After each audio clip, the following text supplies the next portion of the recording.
There was a queen who almost caused Rome to withdraw from Britain, and that queen was Boudica. She was born in 30 CE and was either the consort or the queen of King Prasutagus of the Iceni tribe in eastern Britain. In 60 CE, when Prasutagus died, he left his lands to his daughters, and I assume he thought it was a good idea, but he left it to the Roman Emperor Nero. But the Romans went and just ignored that and took the lands from them. And in doing so, according to Tacitus, they basically conquered them.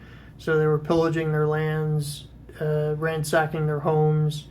They flogged Boudica and assaulted her daughters. So this, of course, lit the fires of rebellion. So she unites the Iceni and conspires with the Trinovantes just south of them. The first target was Canelotinum, which is Colchester today, and was the Roman capital in Britain at the time. And it's an overwhelming defeat there.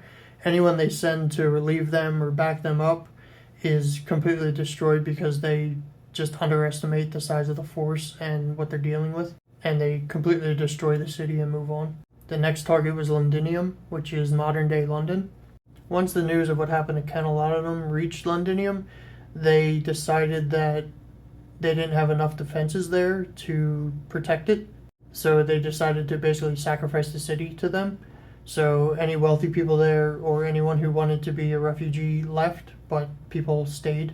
And the same result happened to Londinium, where it was burned to the ground and everyone who was there pretty much died. And the next target was Verulamium, which is St. Albans today. And the same thing happened there. It was completely destroyed. And from ancient sources, the massacre was pretty much 70 to 80,000 people were killed by the Icenians. So how did the Romans stop her? This guy here, Gaius Suetonius Paulinius, came back from Wales, where he was having a campaign at the moment after he heard of what happened to Canelotinum.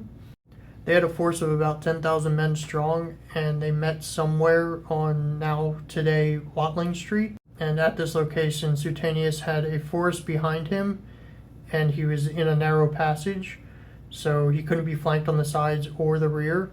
So he basically did what the Spartans did, where they forced the enemy force into a fatal funnel. Based on what ancient historians said, Boudica had 230,000 to 300,000 men, which is highly unlikely, but they were still defeated by this lesser force.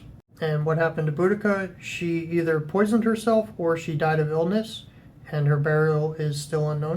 She is remembered as a symbol of resistance and female power, and this statue here is outside of London's Parliament, and she terrified Rome and forced them to almost leave Britain.